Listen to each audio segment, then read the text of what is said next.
Live, local, late breaking. WMBF News starts with breaking news.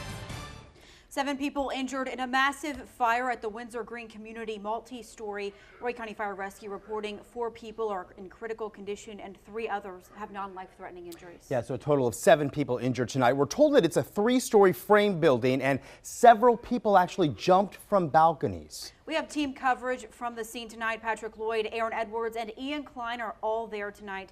Let's send it straight to Patrick, who spoke with a 16-year-old who caught a baby who dropped from the building. Patrick.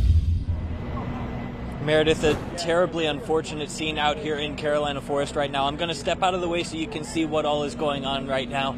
You can see Horry County Fire Rescue still working on the aftermath of this fire here at this apartment complex, Windsor Green. And like you mentioned earlier, Meredith, people were jumping from the building, according to Horry County Fire Rescue spokesperson Mark Nugent. And again, 7 people injured, 4 of those in critical condition. Now, we heard an incredible story of one man who, a 16-year-old boy actually, who went into the line of fire here and he saved a baby. Take a listen to him and then his mother afterwards. There was a fire and everybody started screaming in the back, help, so I ran back there. And then there was a family that had their baby and they counted to 3 and I caught it and they all jumped out. So you caught a baby as they were throwing it out the window. What was going through your head? Just help them. Exactly, and I would never expect Blake to do that, and I'm very proud of Blake for that. Especially at the age of 16, you don't think that they're looking to go try to save people's lives, but that's what he went and did on his own, instead of grabbing what normal teenagers would grab. So again, if you're just joining us, this is breaking news. 7 people injured in a fire here at this apartment complex in Carolina Forest. And this, you might remember, is the same apartment complex that went through a fire back in 2013. We're going to be out here all night giving you updates, so be sure to stay with WMBF News for all of the latest. For now, reporting live in Carolina Forest, Patrick Lloyd, WMBF News. Right now, we're awaiting another update from Horry County Fire Rescue from the scene. Yeah, the department's public information officer held a news conference about a half an hour ago explaining what crews saw when they arrived. We had fire from the ground floor through the roof of the building. Multiple people on the balconies. Crews tried to knock that fire down immediately. We had several people did jump from that building. A large response. We've had a 3rd alarm fire here. We've brought in additional medic units.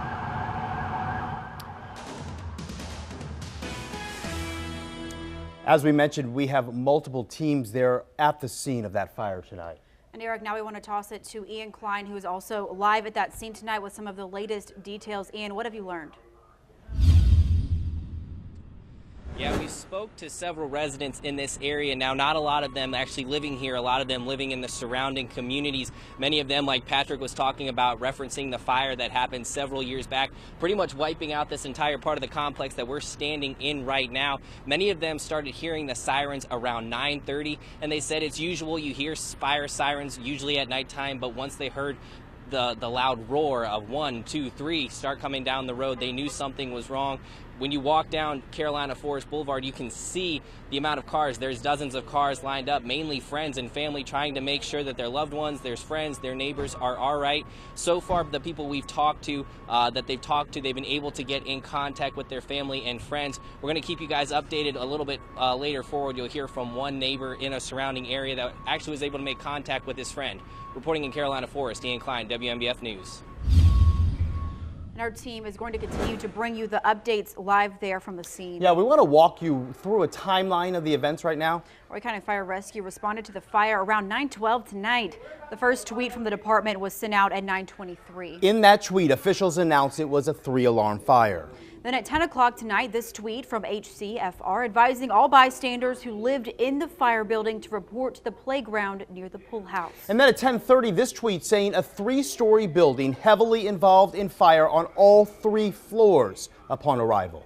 And they say 7 total patients have been transported, 4 in critical condition, 3 of those people with non-life-threatening injuries. Now, the fire is knocked down at this point. Crews, we are told, are completing that primary search. Myrtle Beach Fire Rescue is also on the scene tonight assisting. They sent out this tweet just before 10 o'clock saying they were helping with 2 engines and 1 truck, also 1 medic unit, as well as a safety officer.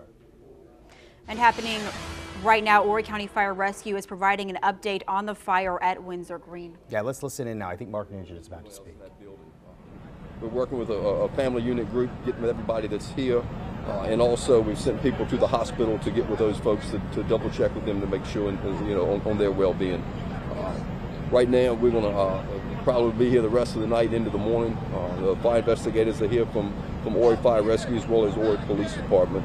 And we're trying to rehab our people, make sure that they're all right. We called on our mutual aid partners from outside the county that are backfilling some of our stations to make sure that the rest of the citizens in the community are still being covered. So all that's taken care of. We're happy to say none of our firefighters have been injured, so for that we're blessed. Mark, any word on the kind of injuries that the people suffered? Most of them trauma, broken bone type injuries. We did have several people jump out of that building. That got witnessed when we got here. They threw a lot of ladders, but unfortunately some of that had occurred before we got on scene. They went immediately into a rescue mode, and then also getting some ladder pipes up to get the bulk of that fire knocked down to be able to get in there and keep with that search effort. This is obviously the biggest fire we've seen in the Myrtle Beach area in a long time. How's the crew handling it? How are the people handling it? The folks, they worked hard. We're proud of them, like we are every day. But they probably had the bulk of that fire knocked down within 30 minutes, which we're extremely proud of what they did and getting a lot of ladders. You can't see it from here, but on the back side of that building was filled up with ladders to get to those balconies to let those people have a better chance to get out of that building. So they're doing good right now. Like I said, they're rehabbing them. We've got crews inside there. We're just rotating them in and out as we continue to search this building. And then what's left in the process here? What's next for crews? We'll get that primary search done. We'll send secondary crews in there to do a secondary search, so it's different sets of eyes to completely clear that building. Concurrently, we're working with our fire investigation crew as well with the police department to sort of take a good count of everybody and account for people. And in cases like this, a lot of these people may not live here. This may be, some of these people may be vacant, may live out of town. So we're working with the management people here to really do a good roll call and a good count of everybody that is here to make sure that we account for everyone, along with that search of that building too, to clear that structure. Mark, was this the same building that caught fire 5 years ago that displaced 190 people? Brother, I know this is the development. I do not know the exact. I was not here at that time. I can find out and see the area, but right now I don't know. And somebody asked earlier, this is not a sprinkled building. When this building was built, that was not required, so that building did not have residential sprinklers in it. We're not required, but that's why. Is there a reason why sprinklers weren't required? It's just the code at the time did not require them, so that's how that's what they go by. Okay. And 90% contained, you said? No, 90% search. Fire's contained. Obviously, got some hot spots. We've searched about 90% of that building. Actual visible crews in there, boots on the ground, and they're doing those searches. Some of that building is still dangerous. You see the spots that they're flaring up back now, so that's why we pulled those folks out. Get those fires knocked down and get them back in there. That's just a tedious work. None of the folks are injured there. We will make sure that doesn't happen in this search effort. You saying something? Thank you. Oh. We appreciate it. Yes, Thank you, Mark. Thank you. Safe to say y'all gonna be here for a little while. We'll see. Y'all want some water? Anybody need a bottle of water? I'll take a bottle of You want some water? You've been listening to the Horry County Fire Rescue spokesperson Mark Nugent, who was describing what had happened tonight. And one of the things interesting that he said was that building did not have sprinklers inside because code at the time it was built did not require that. As he also mentioned, a lot of people injured. Again, 7 injuries. We have 4 critical, 3 non-life-threatening injuries. We're going to take you back to that scene. We have 3 crews there standing by to bring you the latest information. But we can't fail to mention that this was not just a place that had a fire tonight. You may remember, the name may sound familiar to you, the Windsor Green community. Another blaze destroyed 26 buildings there in that community. This was in 2013, displacing more than 100 people. And that blaze started Saturday, March 16, 2013 as a brush fire and quickly spread. When the fire first broke out, witnesses saw several residential areas and buildings in flames. They told WMBF News they saw at least 9 apartments engulfed in flames that day, and the first 2 streets in the Springs Lake subdivision were evacuated. A large plume of smoke was visible across the area. It took days to put out the fire completely, with isolated hotspots crews working to extinguish 3 days of that fire that started. Horry County authorities said 1 Windsor Green resident had a heart attack and was transported to a nearby hospital. 3 police officers were transported to the hospital for smoke inhalation, and a firefighter was sent to the hospital. 1 deputy died following that fire with smoke inhalation as a diagnosis. 10 search and rescue teams went searching the community for possible victims, but no bodies were found. Yeah, again, one Horry County deputy passed away from smoke inhalation following that blaze in 2013.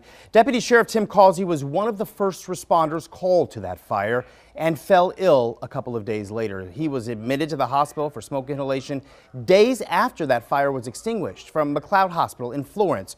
Causey was flown to MUSC to be treated for smoke inhalation and acute respiratory failure.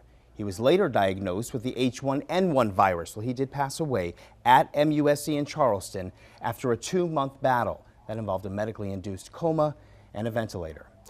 Our team, again, still at the scene of that fire right now at Windsor Green Condominiums. We'll continue to bring you live updates from the scene throughout the show.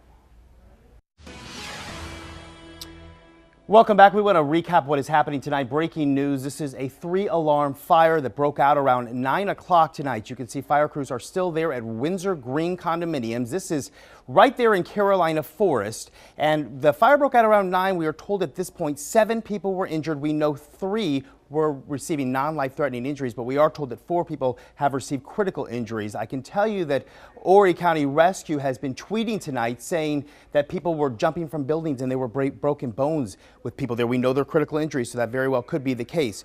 We also know that this is the scene of a fire that happened back in 2013, another major fire. We're going to talk more about that coming up a little later in the show. Right now, though, let's go to WMBF News reporter Aaron Edwards, who joins us live from the scene. And Aaron, I understand you've spoken to Red Cross officials tonight. Yeah, Eric, tons of Red Cross volunteers are coming in right now. I just saw 2 cars pull up, and they're heading over to the clubhouse over here where people who were affected by this fire are right now. They came in with tons of supplies, just trying to help these people out. Everyone who lives in that building is over in the clubhouse right now. They have firefighters over there assisting, and of course, tons of American Red Cross volunteers. We're waiting to talk to the American Red Cross spokesperson to find out what they're doing and what's going on with those people affected by this fire. As soon as we find out more, we will bring you that information. For now, that's the latest live in Horry County. Aaron Edwards, WMBF News. All right, I appreciate that, Aaron. Right now, we want to go back out to Patrick, who has been bringing us live reports all night. What's the very latest you're learning now, Patrick? Well, Eric, we still haven't heard a whole lot since that last update from Horry County Fire Rescue's Public Information Officer, Mark Nugent. I'm going to step out of the way here, kind of show you what is going on here. This is the aftermath here of this incredible fire. You saw the video earlier, just going up in flames. Something that really disturbing details that we heard here is that people were jumping out of the building. We also heard from a 16-year-old boy who actually caught a baby who was tossed out a window in order to save that baby. His mother spoke with us as well and said that that's something that she really praises her son for doing, because most 16-year-olds would probably be grabbing their game systems, but instead he was saving a baby. So we're hearing some incredible stories out here this evening. And then this crew for Myrtle Beach Fire Rescue, Horry County Fire Rescue, Horry County PD is all out here. They're working hard to make sure that everything is okay here this evening. And of course, we're going to give you more updates online. So stick with us on WMBFnews.com for all of the very latest. For now, reporting live in Carolina Forest, Patrick Lloyd, WMBF News. All right, Patrick, we are going to take just a quick time out, but we're going to leave you real quickly with a live look at the first responders on the scene there. Again, if you're just joining us, this is the Windsor Green Condominiums at Carolina Forest, the scene of a 3-alarm fire. And as we alluded to earlier tonight, this is not the first time this condominium complex has been hit by fire. A massive fire in 2013. We talk about that next on WMBF News at 11.